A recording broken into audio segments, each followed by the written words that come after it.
प्रेम कुकर्म से खुश नहीं होता। किसी के साथ बुरा हो गया, कोई व्यक्ति जेल में चला गया, किसी का एक्सीडेंट हो गया, किसी का नुकसान हो गया, आप खुश हो रहे हैं, प्रेम खुश नहीं होता।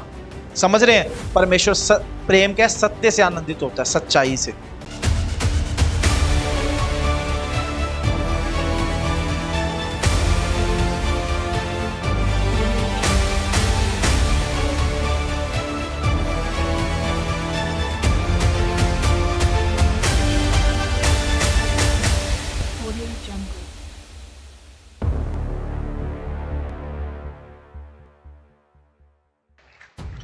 हो सकता है इसमें 1 महीना लग जाए, हो सकता है इसमें 1 साल भी लग जाए, हो सकता है इसमें कई साल भी लग जाए, लेकिन आपका प्रेम बदलना नहीं चाहिए। आमीन। प्रेम क्या है? अब बाइबल से देखेंगे। इसका अगला वचन 4 वचन में धीरे धीरे समझना है इसको। यानी कि प्रेम धीरजवंत है। प्रेम क्या है? बोलो, प्रेम क्या है? धीरजवंत, मतलब धीरज रखता है प्रेम। मैंने तो पास्टर जी उसके साथ बड़ा प्यार करके देख लिया, वो बदलने वाला नहीं है। मैंने मेरे पति को प्यार से डांट के, समझा के, कंप्लेंट करके, झगड़ा करके, सब तरीके से देख लिया, उसकी जिंदगी नहीं बदली। यहां लिखे प्रेम धीरजवंत है। परमेश्वर जैसे हमारे लिए धीरज रखता है। क्या हम सब परफेक्ट हो गए? हम सब परफेक्ट हो गए हैं? क्या हमसे पाप नहीं होता? आज भी हमसे पाप हो जाता है, आज भी हमसे गलतियां होती है, आज भी हमसे गुनाह हो जाता है। लेकिन क्या परमेश्वर बोलता है कि तूने इतने साल पहले मुझे जाना, आज भी तेरा जीवन परफेक्ट नहीं हुआ, अब मैं तुझे छोड़ रहा हूं? क्या परमेश्वर ने हमें छोड़ा? आज भी वो धीरज रखता है कि मेरा बेटा एक दिन परफेक्ट बन जाएगा, मेरी बेटी एक दिन पूरी तरह से पवित्र हो जाएगी, मेरा बच्चा एक दिन पूरी तरह से मेरी आज्ञाओं को मानना शुरू करेगा। वो सालों साल तक धीरज धरता है और हम 1 महीने में थक जाते हैं। बस पास्टर जी उसको उसके हाल पे छोड़ दिया, अब मेरा उसका कोई रिश्ता नहीं, खत्म, बोलचाल बंद। होता है ना ऐसा? क्यों? क्योंकि प्रेम धीरजवंत है और हम धीरज नहीं रखते, मतलब हमारा प्रेम खत्म हो जाता है। तो प्रेम क्या है? धीरजवंत है। आप अपने उन लोगों को, अपने दुश्मनों को बदलते हुए देखना चाहते हो तो धीरज रख के बैठ जाओ। महीना लगे, साल लगे, 10 साल लगे, मेरा व्यवहार उनके साथ नहीं बदलेगा। मेरा बिहेवियर परमेश्वर के वचन के अनुसार प्रेम से भरा हुआ होगा। ये अपने मन में धार लो। आप देखो, समय खुदा का है, लेकिन आपके प्रेम के कारण जिंदगी जरूर बदलेगी। आमीन। दूसरा यहां लिखा है कृपालु है। पहला क्या है? धीरजवंत है। दूसरा क्या है? कृपालु, मतलब कृपा करता है। प्रेम क्या करता है? कृपा करता है। कृपा में क्या बोलेंगे? साधारण भाषा में बोलेंगे माफ कर दिया। क्या कर दिया? माफ करने का मतलब क्या होता है? अब हम बहुत सारे लोग सोचते हैं माफ करने का मतलब चलो माफ कर दिया। नहीं, माफ करने का मतलब वो जो अपराध था, वो जो गलती थी, वो भूल जाना। क्या वो? ये है माफ करना। अब ये कैसे होता है? बाइबल में लिखा है जब हम अपने पापों को पश्चाताप करते हैं, परमेश्वर के सामने मानते हैं, परमेश्वर उनको पीठ के पीछे फेंक देते और मुड़कर नहीं देखता। भूल जाता है परमेश्वर। क्या परमेश्वर ने कभी आपको याद करवाया? हमें अपने पाप याद रहते हैं जो हमने परमेश्वर के खिलाफ किए। परमेश्वर कभी हमें याद नहीं करवाता, तूने 3 महीने पहले भी इसी पाप के लिए माफी मांगी थी, अब तूने फिर से कर दिया, अब तुझे माफ नहीं करूंगा। परमेश्वर कभी ऐसा करता है? हम करते हैं। अरे पास्टर जी 1 बार हो गया, 2 बार हो गया, इसने तो रोज का काम पकड़ लिया, अब अपने बस की बात नहीं है, अब नहीं छोड़ने वाले इनको, अब तो इनको दिखाएंगे। कुछ लोग तो ऐसे बोलते हैं, अरे पास्टर जी प्रभु तो सब माफ कर देता है, एक बार इनको दिखा दे बस हम क्या चीज है, बाद में प्रभु से माफी मांग लेंगे। समझ रहे हैं आप? प्रेम कृपालु है, आपको कृपा बनाई रखनी पड़ेगी। बाइबल बोलती है धन्य है वे जो दयावंत हैं क्योंकि उन पर दया की जाएगी। आप दया करेंगे, दया पाएंगे, कृपा करेंगे, परमेश्वर से कृपा पाएंगे। इसलिए याद रखो, परमेश्वर का प्रेम पहला है धीरजवंत है, दूसरा है कृपालु है, तीसरा है प्रेम डाह नहीं करता। प्रेम डाह नहीं करता, अंदर ही अंदर प्रेम दुश्मनी नहीं रखता। अब मैं किसी को बढ़ते हुए नहीं देख सकता। किसी को गाड़ी मिल गई, मुझे तो गाड़ी मिली नहीं, मैं तो इतने दिनों से प्रार्थना कर रहा हूं, मैंने तो इतने उपवास भी रख लिए, मैंने इतनी कोशिशें भी कर ली, मुझे तो गाड़ी नहीं मिली, उसको गाड़ी मिल गई। मुझे उससे जेलसी होगी, मुझे उससे एक अजीब सी मन में डाह होगी कि उसको मुझसे पहले कैसे मिल गई। ये डाह है। प्रेम डाह नहीं करता। आप सोचो, अगर आप पेरेंट्स हो, आपके बच्चे को गाड़ी मिलेगी, क्या आप उसे डाह करेंगे? नहीं करेंगे, क्योंकि आप उससे प्यार करते हो। आपके सगे भाई या बहन को जिससे आप बहुत प्यार करते हो, जब वो गाड़ी लेगा आपको खुशी होगी ना, क्योंकि आप उससे प्यार करते हो। पर यही किसी ऐसे व्यक्ति को गाड़ी मिल जाए या कोई चीज मिल जाए या कुछ आशीष मिल जाए या प्रमोशन मिल जाए या वो बढ़ जाए, तो एक डाह हो जाती है उन लोगों के लिए जो हमसे थोड़े से दूर है, जिन्होंने कभी हमें चोट पहुंचाई है। बाइबल बोलती परमेश्वर प्रेम जो है वो डाह नहीं करता। हमें किसी से जेलसी नहीं करनी, किसी से डाह नहीं करनी। आमीन। फिर लिखे प्रेम अपनी बड़ाई नहीं करता और फूलता नहीं। प्रेम अपनी बड़ाई नहीं करता। अरे मैंने तो तुझसे इतना प्यार किया, देख मैंने तुझे घर बनाकर दे दिया, मैंने तेरी नौकरी लगवा दी, मैंने तुझे गाड़ी लेकर दे दी, तू तो फिर भी किसी काम का नहीं, तूने आज तक मेरी कोई मदद नहीं की, तू आज तक मेरे साथ खड़ा नहीं हुआ। ये प्रेम नहीं है। अपने एहसान कर दिया, सामने वाला एहसान फरामोश निकला और सब खत्म हो गया। समझ रहे आप? आपने किसी पर एहसान किया था, सामने वाले ने आपका एहसान माना नहीं, वो एहसान फरामोश निकला और आप दुखी हो गए। प्रेम क्या है? प्रेम इस बात को कभी बोलेगा ही नहीं, कभी नहीं। आपने जो किया वो कर दिया, प्रेम में होकर कर दिया, उसके बाद भूल जाओ। कुछ लोग परमेश्वर के साथ ऐसा करते हैं, अरे पास्टर जी मैंने इतनी बार दशमांश दे दिया, मैं तो हर महीने दशमांश देता हूं, मैं तो इतना इतना दान देता हूं, फिर भी मेरे साथ ऐसा क्यों हो गया? फिर भी मेरे साथ ऐसा क्यों हो गया? आपने परमेश्वर पर एहसान नहीं किया है, आपने प्रेम में आकर दान दिया। बाइबल में लिखा है परमेश्वर प्रेम से देने वालों से, हर्ष से देने वालों से प्रसन्न होता है। आमीन। जो खुशी से प्रेम के कारण प्रभु को देते हैं। दशमांश कोई टैक्स थोड़ी है कि देना ही पड़ेगा। दशमांश क्या है? टैक्स है, पेनल्टी लग जाएगी। हम क्यों देते हैं? परमेश्वर ने मुझे दिया, मैं परमेश्वर से प्यार करता हूं, मैं प्रभु का धन्यवाद करना चाहता हूं, प्रभु ने मुझे आज्ञा दी दशमांश देने की, तो मैं खुशी के कारण उसको दशमांश ईमानदारी से देता हूं कि प्रभु तू मुझे और दे और मैं तुझे और दूंगा। आमीन। इस कारण से दशमांश देते हैं। अब लोगों को लगता है दशमांश दे के हमने प्रभु को खरीद लिया, अब बस जो हम चाहेंगे वही होगा। ऐसे कभी नहीं होता। दशमांश कोई टैक्स नहीं है। हम जब दशमांश देते हैं, दान देते हैं, प्रेम के कारण देते हैं। मैं अभी 2-3 दिन पहले किसी के साथ बात कर रहा था, दान के ऊपर बात हो रही थी। हम 2-3 पास्टर लोग थे, आपस में बात कर रहे थे, तो मैं यही बात बोल रहा था।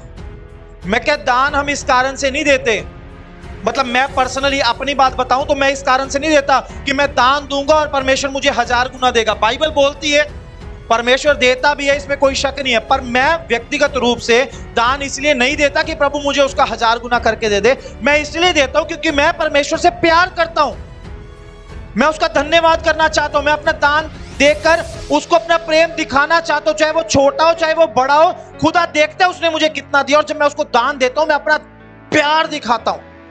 आमीन। तो आप परमेश्वर को प्यार दिखाते हो तो ही आप दान या दशमांश देते हो, और उसके बाद आपको फूलना नहीं है, आपको उसके कारण से घमंड नहीं करना। चाहे आप किसी इंसान के लिए कर रहे हो चाहे परमेश्वर के लिए कर रहे हो, अगर आप प्यार के कारण कर रहे हो उसको कभी सुनाना नहीं है। चाहे अपने बच्चों के लिए किया, चाहे भाई बहन के लिए किया, चाहे रिश्तेदारों के लिए किया, चाहे पड़ोसी के लिए किया, कभी उसका घमंड मत करो, कभी उसके कारण से फूलो मत, क्योंकि प्रेम फूलता नहीं है। आमीन। अगला वचन 5 वचन में लिखा है, वह अनरीति नहीं चलता, वह अपनी भलाई नहीं चाहता, झुंझलाता नहीं, बुरा नहीं मानता। अनरीति नहीं चलता मतलब किसी के साथ प्रेम अन्याय नहीं करता। आप अगर प्रेम से भरे हुए व्यक्ति हैं, आप किसी के साथ बुरा नहीं करोगे, ना अपने प्रॉफिट के लिए, ना किसी चीज को पाने के लिए, और ना किसी और कारण से। समझ रहे हैं? बहुत सारे लोग बिजनेस करते हैं मसीह में आने के बाद भी, और थोड़ा सा फ्रॉड कर लेते हैं, थोड़ा सा किसी का नुकसान कर देते हैं, थोड़ी सी किसी की हानि कर देते हैं। अगर आप ऐसा कर रहे हैं तो आप परमेश्वर के प्रेम से भरे हुए नहीं हैं। अनरीति नहीं चलता। आप प्यार करते हो सबसे, तो आप किसी एक का फेवर नहीं लोगे, क्योंकि प्रेम अनरीति नहीं चलता। आमीन। दूसरा, झुंझलाता नहीं। पति पत्नी का छोटा सा झगड़ा होता है और चिल्ला चिल्ला के बोलते हैं, झुंझला के। मतलब क्या है इसका? प्रेम नहीं है। आप बोलते रहो, मैं अपनी पत्नी से बहुत प्यार करता हूं, पत्नी बोलती रहे मैं अपने पति से बहुत प्यार करता हूं, माँ बाप बोलते रहे मैं बच्चों से बहुत प्यार करता हूं, चाहे बच्चे बोलते रहे माँ बाप से बहुत प्यार करते हैं। अगर वहां पे झुंझलाहट है तो आप समझ लो प्यार खत्म होना शुरू हो चुका है या खत्म हो चुका है, क्योंकि प्रेम झुंझलाता नहीं। अपने घर के बारे में सोचो थोड़ा सा बैठ के। आप दिन में कितनी बार झुंझलाते हैं घर में एक दूसरे के ऊपर? होता है ना, झुंझलाते हैं ना। एक दूसरे की तरफ हाथ मत करो, खुद के बारे में सोचो। सबके जीवन में यह बात है, प्रेम झुंझलाता नहीं। प्रेम से भरे हुए हैं तो अपने अंदर चेंजेस को लाना शुरू करो, बदलाव को लाना शुरू करो। यहां बाइबल बोलती है प्रेम झुंझलाता नहीं, अपनी भलाई नहीं चाहता। मैंने किसी के साथ भला किया, वो वापस मेरे साथ भला करे, नहीं होगा। आपने किसी की पैसे से मदद की और आप चाहते हो वापस पैसे से मदद करे, नहीं होगी। क्यों नहीं होगी? अगर वो बंदा इस लायक होता तो वो आपकी मदद क्यों लेता? समझ रहे हो आप? आपने किसी के घर में राशन डाल दिया, आपने किसी को कुछ पैसे दे दिए उसकी मदद करने के लिए। अब जब आपको जरूरत पड़ी, आप एक्सपेक्ट करें कि वो भी आपके साथ ऐसा करे, वो नहीं होगा, क्योंकि वो इस लायक नहीं है जिसके साथ आपने ऐसा किया है। आपकी भलाई परमेश्वर करेगा। कौन करेगा? आपने जो किया परमेश्वर के प्रेम के कारण किया है, परमेश्वर किसी और को खड़ा कर देगा आपकी मदद के लिए। उससे एक्सपेक्ट मत करो, उससे भलाई को वापस पाने की इच्छा ना करो, नहीं तो क्या होगा? वो आपका भला नहीं करेगा और आप बोलोगे अरे जब उसको जरूरत थी मैं तो उसके साथ खड़ा हो गया, मैंने तो उसकी इतनी मदद की, मैंने तो उसको इतने पैसे दे दिया, मैंने तो उसको उधार दे दिया, मैंने मकान बनाते टाइम मदद की, मैंने गाड़ी खरीदते टाइम मदद की, अब मुझे जरूरत है तो वो मेरा फोन भी नहीं उठा रहा। नहीं होगा। बाइबल में लिखा है प्रेम अपनी भलाई नहीं चाहता। आप प्यार से दूसरे की मदद करो और भूल जाओ आपकी मदद करने वाला परमेश्वर जिंदा है। बाइबल बोलते जो दूसरे की खेती सींचेगा उसकी खेती अपने आप सींची जाएगी, परमेश्वर करेगा। आमीन, हालेलुया। आगे लिखे प्रेम बुरा नहीं मानता। प्रेम बुरा नहीं मानता। छोटी सी बात किसी ने बोल दी, हमें बुरा लग गया, हमने बोलना छोड़ दिया, नंबर ब्लॉक कर दिया, फोन उठाना बंद कर दिया, रिश्ता खत्म। अभी चेक करूं आप सबके फोन तो ब्लॉक लिस्ट में किसी ना किसी का नंबर जरूर निकलेगा, निकलेगा ना? क्यों? प्रेम खत्म हो गया वहां। रिश्ते बनाने में और निभाने में बहुत फर्क है। कुछ रिश्ते बाय बर्थ बनते हैं, हमारे पैदा होने के कारण, चाचा ताऊ मामा बुआ रिश्तेदार जितने वो पैदा होने के कारण बने। पर कुछ रिश्ते हम बनाते हैं, हमारे पड़ोसी, हमारे जानकार, हमारे दोस्त। वो कौन बनाता है? हम बनाते हैं। रिश्ते बनाने आसान है, किसी को भी बोल दो ये मेरी माँ है। मैं बहुत सारे पास्टरों को देखता हूँ, बहुत सारे पास्टर लोग किसी को भी बोलेंगे अरे बस आज से मेरी माँ है, अरे आप तो मेरी माँ हो, आप तो मेरे भाई हो। अब वो माँ और भाई के पास जब तक पैसा है तब तक वो माँ और भाई हैं। जब उनके पास पैसा खत्म हो गया या वो दान देना बंद कर दिया या पास्टर की मदद करना बंद कर दिया, वो माँ भी गई, वो भाई भी गया, रिश्ते खत्म। मैंने देखे पर्सनली, मैं ऐसे प्रभु के दासों को मैं दोष नहीं लगा रहा हूँ, पर मैंने देखा पर्सनली ऐसा। रिश्ते ऐसे नहीं होते। आपने किसी को माँ बनाया है, आपने किसी को भाई बनाया, आपने किसी को मेंटर बनाया है, उसकी आपको माननी पड़ेगी। अगर मेरे मेंटर मुझे मिनिस्ट्री में आए 15 साल हो चुके हैं, मैं आपको अपनी बात बता रहा हूं, मैं दूसरे से नहीं सिखाता हूं। 15 साल के बाद आज भी वो मुझे ऑफिस में बिठा के सारों के सामने, जो मुझसे बहुत बाद में आए हैं प्रभु में, सेवा में, उनके सामने बैठ के आज भी मुझे डांट देते हैं। मैं कभी उनका बुरा नहीं मानता, क्योंकि वो मुझे मेरी इंप्रूवमेंट के लिए डांट रहे हैं, वो मुझे आगे बढ़ते हुए देखना चाहते हैं। और नहीं पास्टर जी, आपने मुझे क्यों डांट दिया, लोगों के सामने मेरी इंसल्ट कर दी, मुझे कुछ बोलना ही था, मुझे अकेले में बिठा के बोलते, सबके सामने आपने मुझे बोल दिया, मैं उनका सीनियर हूं, प्रभु मुझे इतना इस्तेमाल करता है, मैं इतनी बड़ी सेवा करता हूं, आपने मेरी इंसल्ट क्यों कर दी। प्रेम बुरा नहीं मानता, वो मुझसे प्यार करते, मैं उनसे प्यार करता हूं। मैं प्रभु का धन्यवाद करता हूं, वो डांटे, वो मुझे कुछ भी बोले, मैं कभी बुरा नहीं मानता, क्योंकि मैं जानता हूं वो मुझसे प्यार करते हैं और मेरी भलाई के कारण मुझे डांट रहे हैं। आमीन। यहां चर्च में पास्टर को थोड़ी सी बात पास्टर ने बोल दी, बुरा मान के चर्च छोड़ दिया, चर्च बदल दिया। प्रचार में पास्टर ने कुछ बोल दिया, अरे पास्टर ने मुझे दिखा के मेरी तरफ ऐसे उंगली करके बोल रहे थे, पास्टर जी मुझे बोला पास्टर ने। अरे पास्टर आपसे प्यार करते हैं, वो आपको बदलते हुए देखना चाहते हैं, वो आपको मसीह में बढ़ते हुए देखना चाहते हैं, इसीलिए वो आपको सिखाएंगे, वो आपको प्यार से भी सिखाएंगे, वो आपके कड़े शब्दों से भी आपको सिखाएंगे। लेकिन बाइबल बोलती है प्रेम बुरा नहीं मानता। अगर आप प्रभु से प्यार करते हो, प्रभु के दास से प्यार करते हो, आप सारी जिंदगी कलीसिया का हिस्सा रहोगे और आप कभी अपने पास्टर के खिलाफ नहीं जाओगे। आमीन।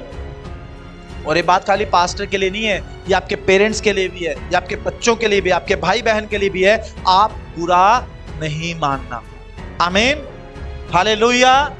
प्रेम बुरा नहीं मानता। आगे लिखा, कुकर्म से आनंदित नहीं होता, परंतु सत्य से आनंदित होता है। प्रेम बुरे कामों से खुश नहीं होता। किससे खुश होता है? सत्य से। पर यहां प्रेम उल्टा है, जब किसी के साथ उल्टा हो जाता है तब हम बड़े खुश होते हैं। अच्छा उसका एक्सीडेंट हो गया, अच्छा ही हुआ, उसने मेरे बारे में बड़ी चुगली की, उसने मेरा बड़ा नुकसान किया, उसने मेरे बारे में फलाने दिन ऐसा बोला था, देखो उसके साथ ऐसा हो गया। प्रभु ने दिखाया उसको कि मैं प्रभु का बेटा हूं, मैं प्रभु की बेटी हूं। खुश हो रहे हैं। प्रेम कुकर्म से खुश नहीं होता। किसी के साथ बुरा हो गया, कोई व्यक्ति जेल में चला गया, किसी का एक्सीडेंट हो गया, किसी का नुकसान हो गया, आप खुश हो रहे हैं, प्रेम खुश नहीं होता।